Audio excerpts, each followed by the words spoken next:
நம்ம புதிய பாம்பன் பாலத்தில் இருக்கோம். இப்போ புதிய பாம்பன் பாலத்தோட என்ன சிறப்பு அப்படின்னா, இது இந்தியாவில் எங்கேயுமே கிடையாது. பாலத்தை 5 நிமிஷம் 30 செகண்ட்ல இந்த பாலத்தை தூக்கிடலாம் by clicking of one button by operator. இதுக்கப்புறமா இங்கே நம்ம 250 கிலோவாட் மோட்டார் 2 பக்கமும் வச்சிருக்கோம். அந்த மோட்டார் ஒரு கியர் பாக்ஸை டிரைவ் பண்ணி அந்த கியர் பாக்ஸ் மூலமாக தான் இந்த ஷீவை ரொட்டேட் பண்ணி 2 பக்கமும் நம்ம பாலத்தை லிஃப்ட் பண்ணுறோம். 2 பக்கமே சமநிலையில் அந்த பிரிட்ஜை தூக்கக்கூடிய அளவுக்கு இந்த பிரிட்ஜை வடிவமைச்சிருக்கோம் சார்.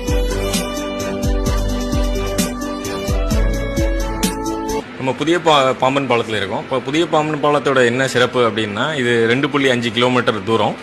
இதில் நடுவில் இருக்கக்கூடிய வெர்டிக்கல் லிஃப்ட் ஸ்பேன், அதாவது செங்குத்தாக தூக்கக்கூடிய தனித்துவம் வாய்ந்த